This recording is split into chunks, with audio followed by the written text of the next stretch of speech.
रसिका हो नमस्कार. झेंडा मराठीचा या आपल्या यूट्यूब चॅनलच्या नव्या भागात नव्या पाहुण्यांसहित मी निमिषा किरण वालावलकर तुम्हा सर्व रसिक प्रेक्षकांचं अगदी मनापासून स्वागत करते. बरं, आज आपण अशा व्यक्तिमत्वाला भेटणार आहोत ज्यांना केवळ पक्षी निरीक्षणाची आवडच नाही तर त्यांनी पक्षी आणि त्यांच्या प्रजातींच्या संवर्धनासाठी आणि खास करून गिधाड पक्ष्यांच्या त्यांच्या प्रजातीच्या संवर्धनासाठी काम केलेलं आहे. राष्ट्रीय स्तरांवर, आंतरराष्ट्रीय स्तरांवर ते आपण त्यांच्याकडूनच जाणून घेणार आहोत. कार्यक्रमात स्वागत करूया वन्यजीव अभ्यासक प्रेमसागर मेस्त्री सर यांचं. कार्यक्रमात खूप खूप स्वागत आहे सर. तुमच्या बालपणाविषयी जाणून घ्यायचं आहेच, पण मला असा एक प्रश्न आहे की करिअर म्हटलं ना की सगळेजण असं की मला डॉक्टर व्हायचंय, मला इंजिनियर व्हायचंय किंवा मला कलाकार व्हायचंय. या क्षेत्राकडे तेवढं कोणी बघायला जात नाही किंवा लोकांच्या मनात पटकन येत नाही. तर तुम्हाला ह्या क्षेत्राची आवड कशी निर्माण झाली आणि तुमच्यासाठी तो प्रभाव कोणी होता, तुमचे इन्स्पिरेशन कोण होतं? एकतर हा प्रवास जो आहे म्हणजे संशोधनाचा तो असाच असतो की जंगलामध्ये तुम्ही भटकंती करता आणि तुमच्या हातात दुर्बीण असते आणि तासनतास तुम्ही त्या पक्ष्यांचं निरीक्षण करता, तेव्हा त्याच्या नोंदी घेता. तो पक्षी एकाच दिवसात किंवा 10 दिवसात काय त्याचं आयुष्य आणि त्याचा सगळा उलगडा होत नाही. मग 1 वर्षभर त्याचं निरीक्षण करायचं, त्याच्यानंतर पुन्हा त्याची काही वेगळी दुसऱ्या वर्षात काही रूपं बघायला भेटतात काही बघायचं. अशा पद्धतीनं जवळपास 300-350 पक्षी बघायचे आणि ते त्या वातावरणात जाऊन बघायचे, त्यासाठी प्रवास करायचा.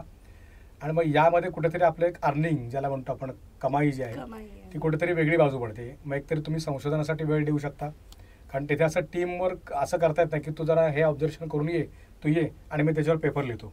असे काही संशोधन पेपर येतात पण त्यांना काही अर्थ नसतो किंवा त्या संशोधनाला काय तितका बेस फाउंडेशन त्याचा मजबूत राहतो. मग अशा पद्धतीनं हा वेळ खर्च होत असल्यामुळे आणि मग तो ह्या आपल्या तारुण्यातला खर्च होत असल्यामुळे मूळ जी कमाई आहे, आता सध्या आपण मिलेनियरच्या जमान्यात राहतो, आपल्याला कमोडिटीज लागतात, सगळ्या ड्युटीज आहेत, सिक्युअर लाईफकडे आपण बघतो. पण मग हे सगळा याच्या पलीकडे तुम्हाला काहीतरी समाजाला वेगळे देऊन काही ह्या संदर्भात जनजागृती करायची असेल आणि आत्ताचं असं युग आहे की तासाला आपण एक म्हणजे किंवा अगदी तासामध्ये काही जाती प्रजाती आपल्याकडे नष्ट होत आहेत आणि मग ह्या जर वाचवायच्या असतील तर त्याचा अभ्यास करणं आपल्याला गरजेचं आहे. म्हणजे मला तर असं वाटतं की मी पुढच्या जनरेशनला किंवा जी काय जनरेशन आत्ताची चालू आहे तिला मी उत्तरित आहे की एखादा पक्षी किंवा प्राणी माझ्या संपत होता तर मी का नाही तो वाचवला. कारण तो मुलगा किंवा मुलगी मला विचारणार आहे की तुमच्या 10-20 वर्षामध्ये जो काही प्राणी पक्षी तुम्ही संशोधन केलंय तो संपला, लुप्त झाला, पण मग तुम्ही त्याला वाचवण्याचा प्रयत्न केला, आम्ही सगळेच काय चित्रात बघणार आहोत. मग हे जर तुम्ही स्वतःहून स्वीकारलं की आपण तुम्हाला काहीतरी अनुत्तरित आहोत, त्या पिढीला अनुत्तरित आहोत आणि उत्तरं देण्याचं दायित्व आपण कुठल्या तरी लेवलपर्यंत न्यायला पाहिजे.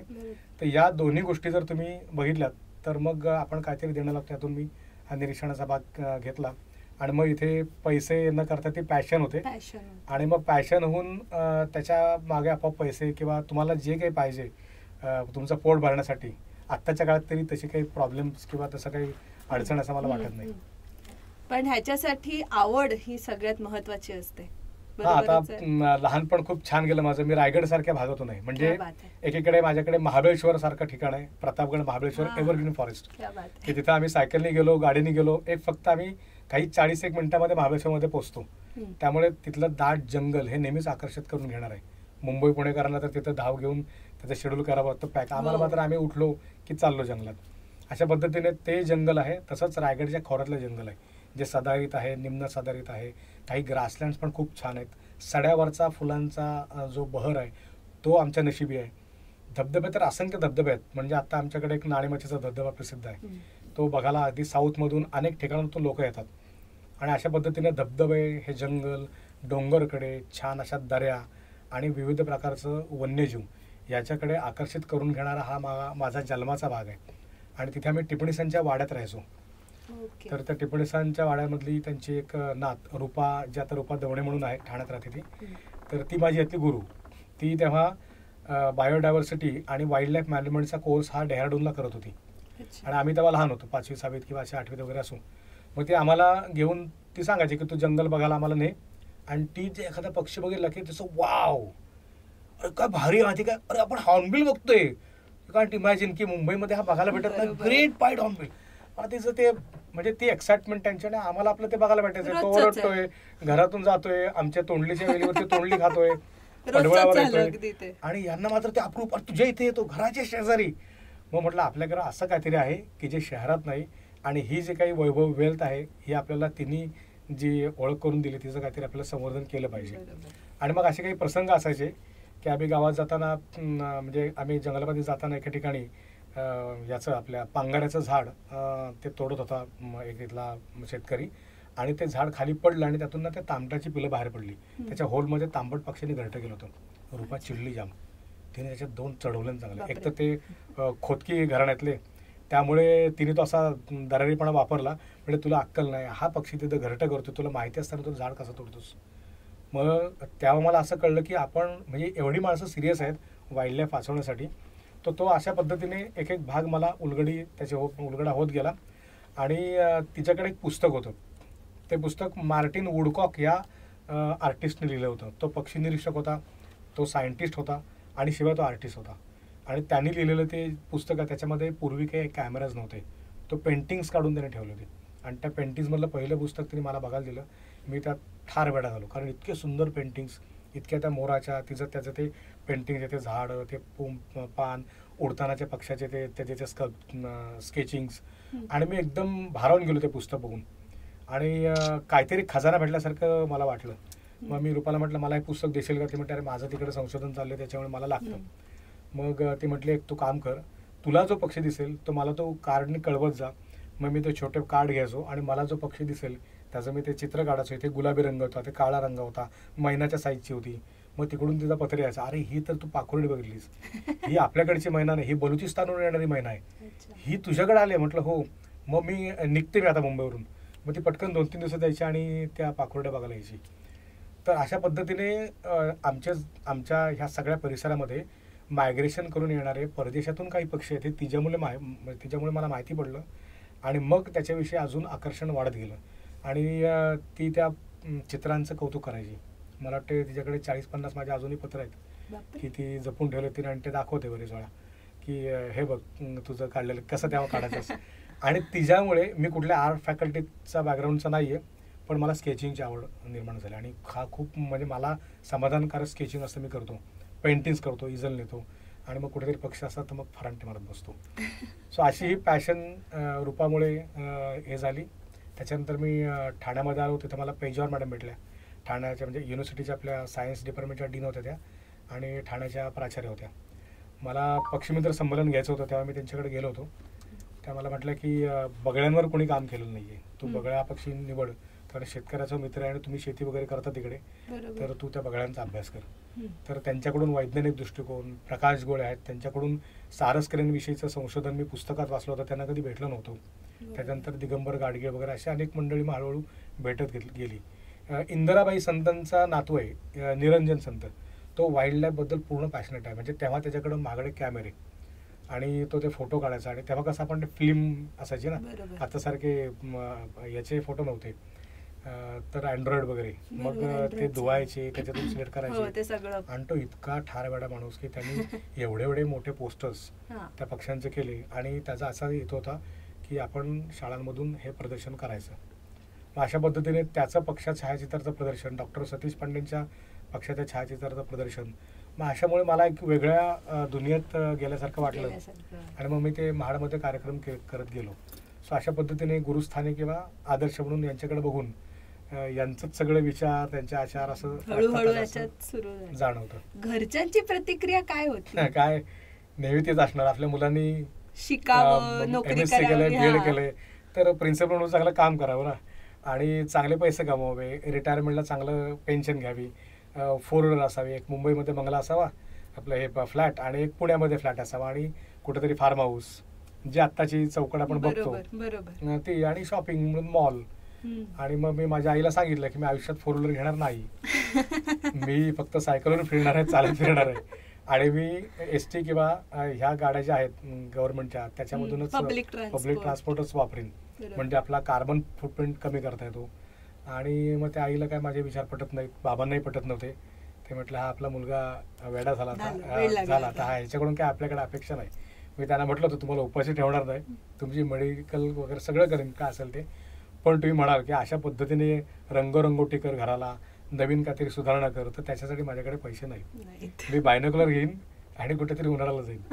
तर ते नेहमीच माझ्याबद्दल थोडेसे हे राहिलेले आहेत आणि शेवटी आईवडिलांची ती अपेक्षा मी बरं. थोड्याशा मर्यादितच हे करतो.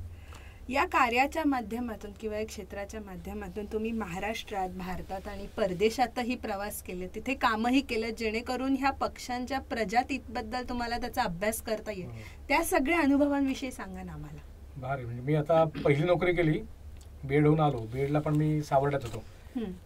तिथेही तसंच, म्हणजे एखाद्याला वेळ असेल आणि त्याला त्या ठिकाणी टाकलं त्या क्षेत्रात, तर तो झपाटून कसा काम करतो तसं मला फिरायला मिळालं. मी कॉलेजला गेलो, तिथेही कोकणात, तळ कोकणात, आणि तिथेही आमचं कॉलेज, त्याच्या परिसर, नदी, ओढे, नाले, दाट जंगल, अजून पक्षी वेगवेगळ्या प्रकारचे मला तिथे बघायला भेटले. आणि मग प्रवास जर म्हणायला गेलो तर वेगवेगळे लोक मला बोलवायची आणि माझ्याकडे काही पाहुणे यायची की तुझ्याकडे हा पक्षी दिसतो असं मला कळलं तर आम्हाला तो दाखव वगैरे. तर माझ्याकडे इंग्लंड म्हणून आलेले युरोपियन स्टार्क होते. ते वीर स्टेशन, जे आता रेल्वे स्टेशन आहे त्याच्या खाजणीत ते यायचे. 50 ते 150च्या संख्येने यायचे. आता मला माहिती नाही काय युरोपमधून आला तो. मी आपलं त्याचं ते लिहिलं पेपरमध्ये आणि ती बातमी आपली छापली. पक्षी आला, त्याचं चित्र काढलं आणि ते बघून पुण्यातली काही मंडळी माझ्याकडे राहायला आली. मग ते म्हटले तो आमच्याकडे नाशिकला आहे, माझ्याकडे पक्षी बघायला आहे. मग काही जण म्हटले तो आमच्याकडे औरंगाबादला आहे. मला दिलीप यादी भेटायला आले होते. ते म्हटले तुझं मी भरपूर पक्षी निरीक्षण बघितलंय, वाचलंय. काही बाबतीत मला भाऊ काढणारे आमचा जो गुरु आहे चिपळूणमधला सह्याद्री मित्रचा, त्यांनी पण त्याच्या पण संपर्कातून अनेक जण आली. मग मी काय करायचो, ह्यांनी बोलवलं की लगेच जायचो.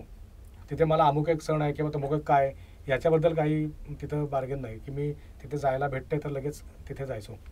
मग पुण्यामध्ये वाईल्ड संस्था होती, ते शेखर नानसकर म्हणून ते आजही चालवतात. त्यांनी पहिल्यांदा व्याघ्रगणना लावली आणि व्याघ्रगणनेमध्ये मग माझं सिलेक्शन झाल्यानंतर मी त्या कान्हा नॅशनल पार्कमध्ये गेलो आणि तिथे मला बरीच मंडळी भेटली. मग हळूहळू कोकणामध्ये हा भाऊ कड्डर आहे, त्यांनी पक्षीमित्र संमेलन घ्यायचं ठरवलं, कोकणातलं वेगळं असं. महाराष्ट्र पक्षीमित्र संमेलन होतंच, पण कोकणातले पक्षी त्याची लिस्ट एक निघावी म्हणून आम्ही 96 साली पक्षीमित्र संमेलन भरवायचं ठरवलं आणि 94 साली आम्ही पक्षी छायाचित्र प्रदर्शन भरवायचं प्रत्येक गावामधून फिरत होतो. मग कधी कधी आम्ही बाहेरगावी पण जायचो.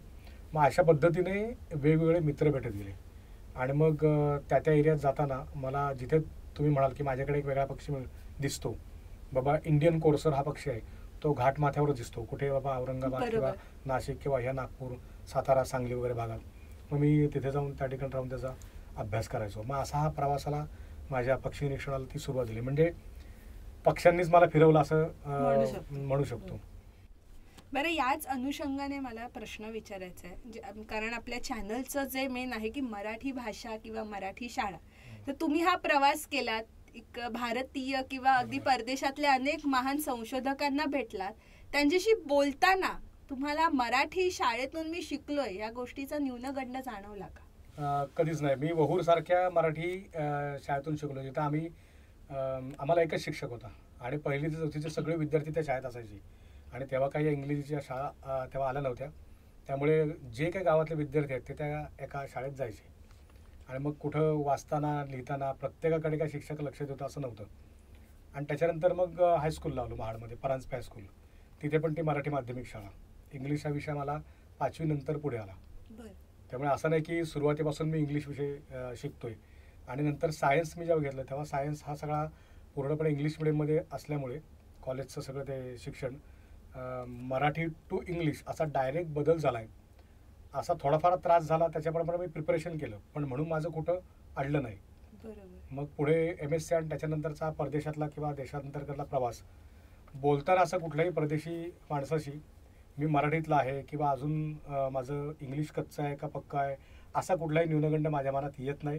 मी व्यवस्थित त्याच्याबरोबर जे काही इंग्लिश बोलतो ते त्याला कळतं आणि तो मला अतिशय चांगल्या प्रकारे रिस्पॉन्स जो देतो ते मला कळतं. त्यामुळे तुमचं व्यावहारिक गणित जर असेल, म्हणजे मी बरेच वेळा लोकांना बोलतो की तुम्ही आत्तापासूनच तुमच्या मुलांना प्रेशर का देताय किंवा अपेक्षा का ठेवताय. आता समजा तुम्ही MR झालात तर तुम्हाला MR ह्या मेडिकल रिप्रेझेंटेटिव्ह, तुमचं मेडिकल प्रोडक्ट रिप्रेझेंटेटिव्ह करण्यासाठी तुम्ही जे इंग्लिश बोलाल ते येईल, पण मी तुम्हाला हिस्ट्रीमध्ये बोलायला सांगितलं इंग्लिश, तो तुमचा विषयही नाही आहे. मग आपण असं का करतो आपल्याला की सगळ्याच विषयात आपल्याला इंग्लिशमधून बोलता आलं पाहिजे, असं काही गरजेचं नाही. तुम्हाला जे व्यावहारिक आणि तुमच्या आवडीनुसार ज्याच्याशी संवाद साधायचा आहे त्याच्याशी बोलता आलं तर मला वाटतं जगामध्ये मी 19 देश फिरलो, माझं कुठेही अडलं नाही. आणि विशेष कौतुक करावं असं वाटतं सगळ्या देशांचं, की त्या देशांच्या स्वतःच्या परिभाषेतलं, स्वतःच्या स्थानिक भाषेतलंच शिक्षण आहे. म्हणजे आता मी बरोबर. स्पेन आणि पोर्तुगालला गेलो होतो, तिथे काय फारसे लोक इंग्लिश बोलत नाही. बरोबर. रशियन तर अजिबात बोलतच नाही. रशियन्स नाही बोलत. बरोबर. ते मग त्यांना ते मी ट्रान्सलेटरनी सांगायचो. मग त्या देशांना त्यांच्या स्वतःच्या भाषेचा अभिमान आहे, तर आपण असं का करतो खूप की तू महत्वाचा मुद्दा आहे. इंग्लिशमध्ये बोललं नाहीस म्हणून मी जरा काहीतरी तुला असं कमी लेखावं. हे फक्त आपल्या देशातच घडतं. इतर देशामध्ये मी कुठेही दुसरी भाषा कमी लेखायची किंवा माझी भाषा जास्त असा कुठेही न्यूनगंड किंवा या भाषेमध्ये तुलनामुक्त अशी काही बघितली नाही की कोणतरी तुलना करतोय आणि तुमची भाषा कमी म्हणून. उलट मराठी आणि संस्कृत, विशेष करून मला रशियनवाले विचारायचे की तुम्ही संस्कृत शिकलात का तुमच्या देशातली. मी लेनिनग्राडला गेलो होतो, तिथे मला लिसा इन्ना ही एक महिला भेटली. मी खास मराठी शाळा तिथे बघायला गेलो आणि ती मराठी शाळेची मुख्याध्यापिका मराठी शाळा चालवते आणि महाराष्ट्रात मराठी भाषा कुठे कुठे बदलते याच्यावर तिचे रिसर्च पेपर आहेत. मग आपली भाषा जर परदेशात लोक इतक्या आत्मीयतेने शिकतायत, संस्कृतला जर्मन खूप मानतात किंवा परदेशात पण संस्कृतला बऱ्यापैकी ते म्हणतात की तुमचं ॲसेंट आणि आमचं ॲसेंट ह्या संस्कृतमुळे वेगळा एक साधर्म्य दाखवणारा आहे, पण आपण आपल्या भाषेला त्यामध्ये दाबून ठेवले. शाळांमध्ये पालकांचं जे आहे ना, पालक असे आपण बघतो आजूबाजूला की नाही मराठी मीडियमला नाही, आम्ही आमच्या मुलांना इंग्लिश मीडियम. स्वतः तुम्ही मराठी शाळेतूनच शिकलात, पण मुलांना तुम्ही मराठी भाषेसाठी का हे करताय, असंही होतं. शहरीकरण आणि ते उगाच स्वतः या लोकांनी कॉम्पिटेटिव्ह असं स्वतःला हे करून घेतले. व्यावहारिक आता मी IT चे माझे स्टुडंट्स आहेत, म्हणजे आता रिलायन्समध्ये पण काम करतात आणि सुधा मूर्तीच्या संस्थेमध्ये पण काम करतात, पुण्याला किंवा हैदराबादला वगैरे. हे सगळे मराठी मीडियममधून शिकलेले आहेत माझे विद्यार्थी आणि ते अस्खलित इंग्लिश बोलतात. तिथे त्यांचं प्रेझेंटेशन ते त्या ठिकाणी करतात. आता IT मध्ये पण जर माणसं किंवा हे जे विद्यार्थी लागतात त्यांचा जर बेस हा मराठी असेल तर मला असं वाटत नाही. उलट मला असं वाटतं की मराठी जसं आपण स्पून फिडिंग आपल्या अन्नातून सगळं संस्कारातून घेत असतो, तसं मराठीतून पण आपलं संस्कार आणि खरी भाषा किंवा ज्ञान किंवा आपण परिपूर्ण ज्ञानी किंवा त्या भाषेचा साठा आपल्याकडे आहे का, ज्याला व्होकॅबलरी आपण म्हणतो, ती आपल्या भाषेतूनच जाते. परकीयांची भाषा कशी आपली व्होकॅबलरी हे स्ट्रॉंग होणार. बरोबर. तर अशा पद्धतीने मला असं वाटतं की स्थानिक भाषेला अतिशय महत्त्व दिलं पाहिजे, मराठी असेल किंवा इतर दुसरी भाषा असेल. साहित्य रूपात लोकांपर्यंत या क्षेत्रामार्फत वन्यजीवन, प्रजाती संवर्धन या पद्धतीने काही पोचलंय का, आणि तुम्ही त्याच्यासाठी काही केलंय का? 1992 किंवा 90च्या सालापासून मी पेपरमध्ये लिहितोय, काही लेख लिहितो, माझं निसर्ग वाचन लिहितो. आणि व्यंकटेश माडगुळकर, त्याच्यानंतर जिम कॉर्बेट, मारुती चित्तमपल्ली, असे मारुतराव पाटील आपल्या घाटमाथ्यावरचे, म्हणजे साधारण खोपोलीच्या वरती भाग घेतला तर त्यांचं चांगलं लेखन आहे त्या भागातलं.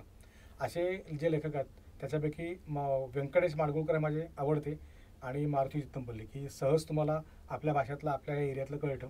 आणि जिम कॉर्बेटला मी त्याला गॉडफादर म्हणतो त्याच्यामधला, की त्याच्यासारखं लेखन कोणीही करणार नाही.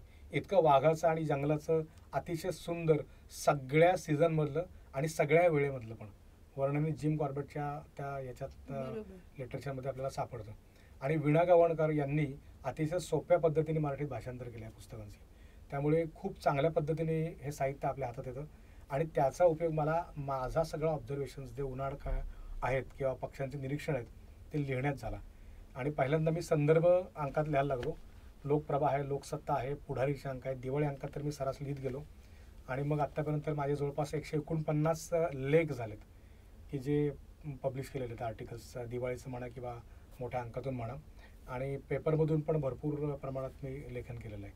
सो हे साहित्य रूपाने वाचकांकडे जावं आणि मग ते वाचक शहरातले असतील किंवा इतर भागातले असतील त्यांना अप्रूपता त्याविषयी वाटावी आणि त्यांनी यावं आणि ते बघावं, अशा पद्धतीचं त्या साहित्य आपलं असावं असं माझी अपेक्षा होती आणि त्याप्रमाणे होतं.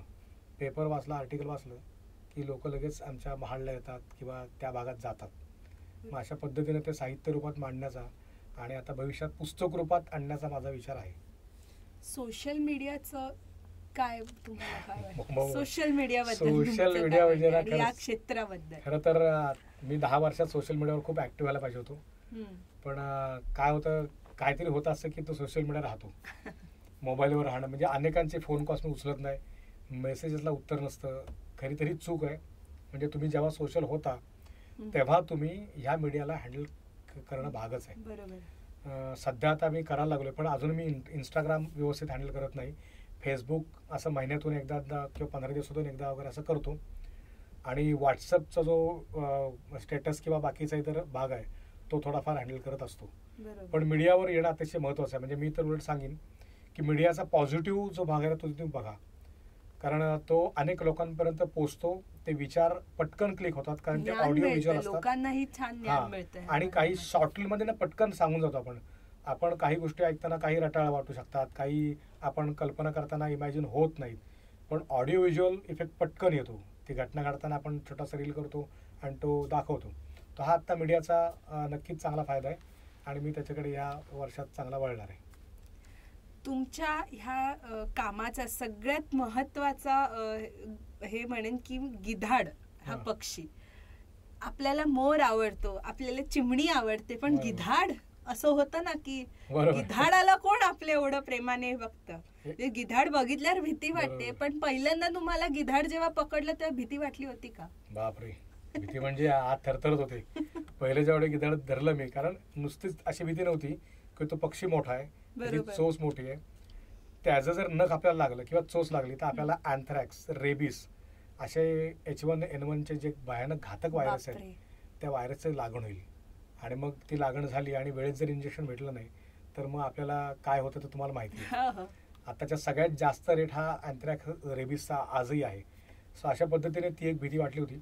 आणि गिधाडाकडे आपण बघताना तसं बघतो की त्याच्या एकतर ती उघडी मान, बरं त्याला बघताना असं तुम्ही बरेचसे पक्षी आपण फुलावर मध खाताना बघतो, कमळावर असे छान तो कमलो काय जलकोपात आहे, फेझंटेल जकाना ज्याला म्हणतो आपण, त्याची सुंदर अशी शेपटी आणि छान तो कमळाच्या पानावर स्वतःचे पीस असे साफ करत असतो वगैरे.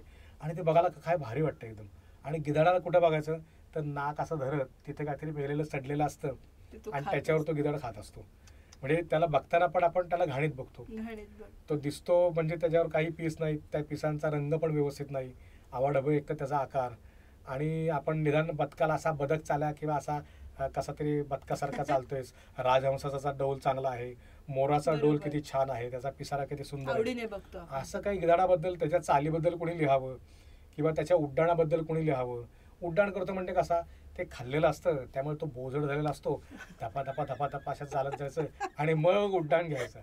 आणि त्या उड्डाणामध्ये पण असं काही काव्य स्फुरेल असं काय नाही. एखादा उड्डाण घेताना आपण राजहंस बघतो पाण्यामध्ये त्याचे छान पावलं पडणार. बरं, आपण आता सरांशी बोलतोय, सरांकडून खूप गोष्टींविषयी माहिती घेतोच आहे, पण सगळ्यात महत्वाचं म्हणजे काय तर सरांनी गिधाड या पक्ष्याच्या प्रजातींच्या संवर्धनासाठी केलेलं काम आणि त्या संदर्भात विस्तृत आपल्याला माहिती सर सांगणार आहेत. पण या व्हिडिओच्या पुढच्या भागामध्ये आपल्याला गिधाडांविषयी किंवा त्या सगळ्या प्रजातींविषयी आपल्याला सर सांगतील. त्यामुळे तुम्ही हा व्हिडिओ बघा, पण पुढचा भाग तर नक्कीच बघा कारण तो खूप इंटरेस्टिंग आहे. तर मग भेटूया पुढच्या भागामध्ये. नमस्कार.